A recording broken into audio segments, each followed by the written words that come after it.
Bismillahirrahmanirrahim. Assalamualaikum warahmatullahi wabarakatuh.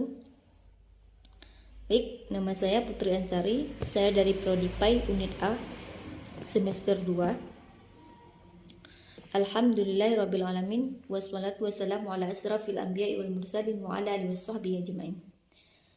Pertama-tama marilah kita sama-sama panjatkan puji dan syukur atas kehadiran Allah Subhanahu wa taala, yang mana oleh Allah yang telah memberikan nikmat kesehatan dan keselamatan bagi kita semua. Dan salawat salam tidak lupa kita curahkan kepada baginda Nabi Muhammad sallallahu alaihi wasallam, yang mana oleh beliau yang telah membawa kita dari alam kebodohan hingga membawa alam yang penuh berilmu pengetahuan seperti yang kita rasakan pada saat ini. Dan yang saya hormati kepada Bapak Ilham MA selaku dosen pembimbing MK Filsafat Umum.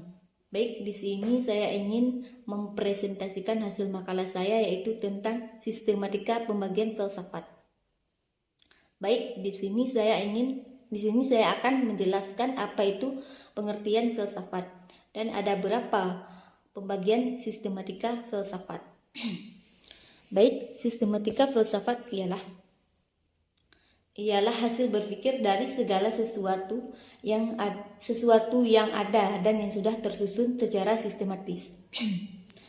Jadi, kalau menurut Ahmad Tafsir pada tahun 2009, secara bahasa, kata sistematika filsafat berasal dari dua kata, yaitu sistematiak dan filsafat. Sistematika atau struktur dalam bahasa Inggris yaitu SYSTEMATIC adalah susunan. Kalau dalam kamus bahasa Indonesia, sistematika adalah susunan aturan pengetahuan mengenai suatu sistem. Jadi, sistematika filsafat adalah susunan aturan tentang filsafat yang telah disusun atau yang telah ditulis. Hasil berpikir tentang segala sesuatu yang ada dan mungkin ada itu tadi telah banyak sekali terkumpul di dalam buku-buku yang dalam buku-buku yang tebal dan yang tipis. Setelah disusun secara sistematis, maka ia dinamakan sistematika filsafat. Dan yang kedua, sistematika pembagian filsafat.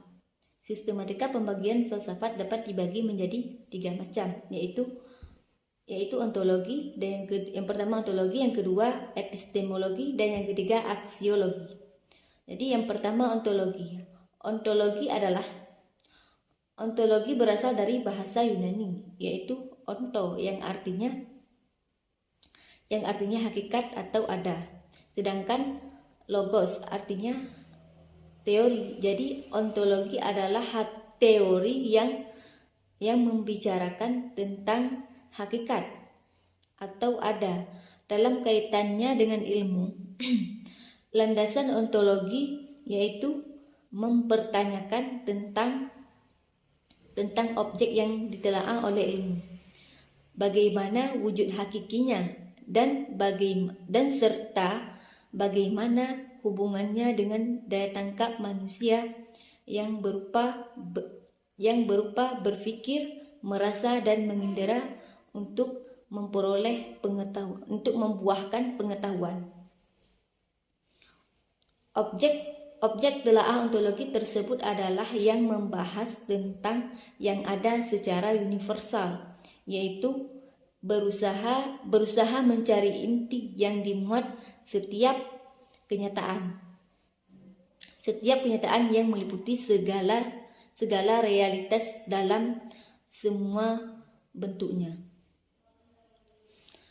Adanya segala sesuatu merupakan suatu segi dari kenyataan yang mengatasi semua perbedaan antara benda-benda dan makhluk hidup, dan antara jenis-jenis dan individu-individu. Jadi ontologi, yang dimaksud dengan ontologi adalah teori hakikat yang membicarakan tentang objek yang menghasilkan filsafat atau objek untuk memperoleh pengetahuan. Pembahasan teori hakikat sangat luas yang mencakup segala yang ada dan mungkin ada. Hakikat ialah realistis atau kenyataan sebenarnya, fakta, bukan keadaan sementara, apalagi menipu atau berubah-ubah. Objek kajian ontologi dibagi menjadi dua bagian, yaitu objek kajian material dan objek kajian formal. Objek kajian formal ontologi adalah hakikat seluruh realitas atau kenyataan. Hakikat kenyataan atau realitas memang bisa didekati ontologi dengan dua macam sudut pandang, yaitu yang pertama sudut pandang kuantitatif, yaitu dengan mempertanyakan apakah kenyataan itu tunggal atau jamak. Dan yang kedua sudut pandang kualitatif. Sudut ini yaitu dengan mempertanyakan apakah kenyataan realitas tersebut memiliki kualitas tertentu, seperti misalnya daun yang memiliki warna kehijauan dan bunga mawar yang berbau harum. Sedangkan objek kajian material adalah objek yang meliputi segala yang ada dan yang dapat. Dari pembahasannya memunculkan beberapa pandangan yang dikelompokkan dalam beberapa aliran berpikir, yaitu aliran materialisme. Aliran ini mengatakan bahwa hakikat dari segala sesuatu yang ada itu adalah materi. Suatu yang ada atau materi hanya mungkin lahir dari yang ada. Dua aliran idealisme atau spiritualisme. Jadi aliran ini mengatakan bahwa hakikat yang ada, pengada kenyataan itu justru rohani atau spiritual. Rohani adalah dunia ide yang lebih hakiki dibandingkan materi. Aliran ini menjadi jawaban atas kelemahan dari aliran materialisme. Yang ketiga, aliran dualisme. Aliran ini mempersatukan antara materi dan ide. Aliran ini berpendapat bahwa hakikat pengada atau kenyataan dalam alam semesta ini terdiri dari dua sumber, yaitu materi dan rohani. Dan yang keempat, aliran agnostitisme. Aliran ini adalah pendapat dari filsuf yang mengambil sikap skeptis, yaitu sikap ragu atas setiap jawaban yang mungkin benar dan yang mungkin pula tidak. 2. Epistemologi. Epistemologi juga berasal dari bahasa Yunani, yaitu episte, yang artinya pengetahuan, sedangkan logos adalah teori. Jadi epistemologi adalah teori tentang pengetahuan. Objek telaah epistemologi adalah mempertanyakan bagaimana sesuatu itu datang dan bagaimana mengetahuinya, dan bagaimana membedakannya dengan yang lain. Jadi bisa dikatakan epistemologi itu adalah yang merumuskan atau membuktikan kebenaran yang sudah didapat dari kajian ontologi. Sedangkan landasan dari epistemologi adalah proses apa yang memungkinkan mendapatkan pengetahuan, logika, etika, estetika, bagaimana cara dan bagaimana prosedur memperoleh kebenaran ilmiah, kebaikan moral, dan keindahan seni, serta apa definisinya dalam epistemologi. Muncul beberapa aliran muncul beberapa aliran berpikir, yaitu yang pertama aliran empirisme. Itu aliran yang berarti pengalaman atau empiria, di mana pengetahuan manusia itu diperoleh dari pengalaman inderawi.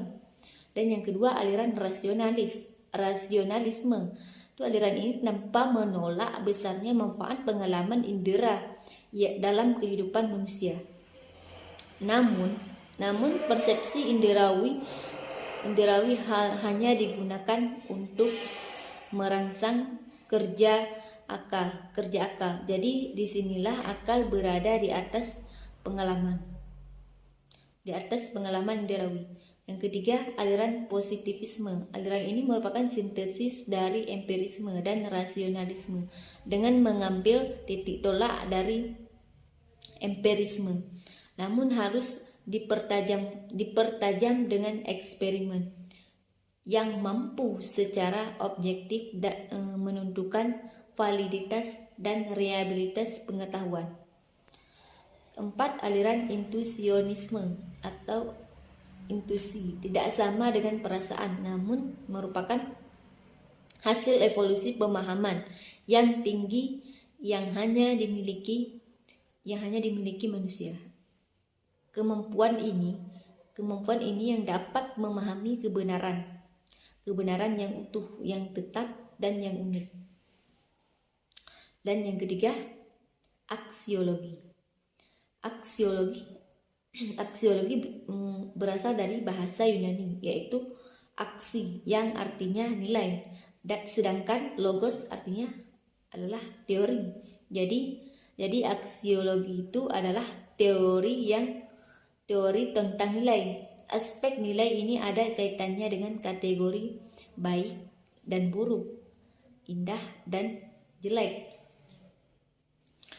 Kategori nilai yang nomor 1 di bawah kajian filsafat, tingkah laku atau disebut etika. Sedangkan kategori nilai yang nomor 2 merupakan objek kajian filsafat, keindahan atau estetika. Etika disebut juga filsafat moral atau moral filosofi yang berasal dari kata ethos atau Yunani yang berarti watak. Moral berasal dari kata mos atau mores atau Latin yang artinya kebiasaan. Dalam Kamus Bahasa Indonesia, istilah moral atau etika diartikan kesusilaan. Objek material etika adalah tingkah laku atau perbuatan manusia. Sedangkan objek formal etika adalah kebaikan atau keburukan. Keburukan bermoral atau tidak bermoral. Moralitas manusia adalah objek kajian etika yang telah berusia sangat lama. Sejak manusia terbentuk, persoalan perilaku yang sesuai dengan moralitas telah menjadi bahasan. Berkaitan dengan hal itu, kemudian muncul dua teori yang menjelaskan bagaimana suatu perilaku itu dapat diukur secara etis. Teori yang dimaksud adalah teori yang pertama teori deontologis dan yang kedua teori teologis.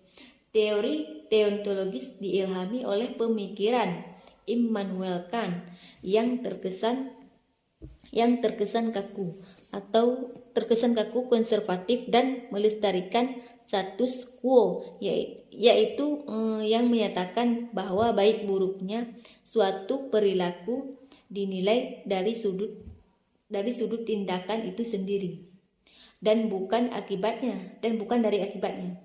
Suatu perilaku baik apabila perilaku itu sesuai dengan norma-norma yang ada. Yang kedua, teori teologis. Teori ini lebih menekankan pada unsur hasil. suatu perilaku baik jika buah dari perilaku itu lebih banyak untung daripada ruginya, di mana untung dan rugi ini dilihat dari indikator kepentingan manusia. Teori ini memunculkan dua pandangan, yaitu egoisme dan utilitarianisme atau utilisme. Tokoh yang mengajarkan adalah Jeremy Bentham, yang kemudian diperbaiki oleh John Stuart Mill. Estetika juga disebut dengan filsafat keindahan atau philosophy of beauty, yang berasal dari kata aesthetica atau aesthesis atau Yunani yang artinya hal-hal yang dapat diserap dengan indera atau serapan indera. Estetika yang membahas hal yang berkaitan dengan refleksi kritis terhadap nilai-nilai atas sesuatu yang disebut indah atau tidak indah. Dalam perjalanan filsafat dari era Yunani kuno hingga sekarang, muncul persoalan tentang estetika, yaitu pertanyaan apa keindahan itu? Kemudian yang bersifat objektif dan subjektif. Ukuran keindahan, peranan keindahan dalam kehidupan manusia, hubungan keindahan dengan kebenaran. Sehingga dari pertanyaan itu menjadi polemik, menarik terutama jika dikaitkan dengan agama dan nilai-nilai kesusilaan, kepatuhan, dan hukum. Baik, sekarang kita ambil kesimpulannya. Dan kesimpulannya adalah sistematika filsafat ialah hasil berpikir dari segala sesuatu yang sudah ada dan sudah tersusun secara sistematis. Sistematika pembagian filsafat dapat dibagi menjadi 3 macam, yaitu ontologi, epistemologi, dan aksiologi. Ontologi yang membicarakan sesuatu yang nyata atau realitas, ataupun ontologi yang membahas tentang apa yang ingin diketahui, atau dengan kata lain merupakan suatu pengkajian mengenai teori tentang sesuatu yang ada. Keberadaan ontologi dipandang dari segi proses kejadian atau perubahan. Epistemologi. Yang kedua, epistemologi. Epistemologi adalah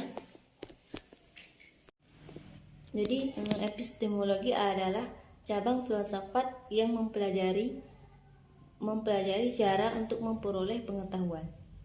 Terdapat 4 jenis sumber kebenaran ilmu pengetahuan yang secara umum dikenal.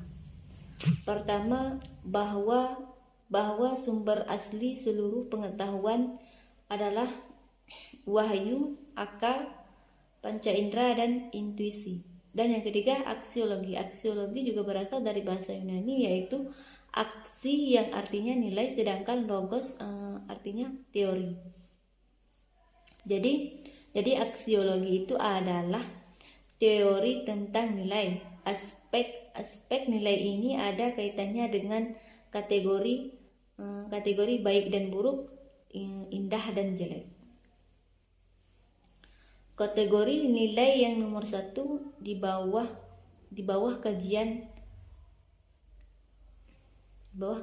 formal dari sumber https rahmatcila.wordpress.com dan https kuliahfilsafat.blogspot.com. Hanya ini dapat kami sampaikan, lebih dan kurang kami mohon maaf. Saya mohon maaf. Wabillahi taufiq wal hidayah. Wassalamualaikum warahmatullahi wabarakatuh.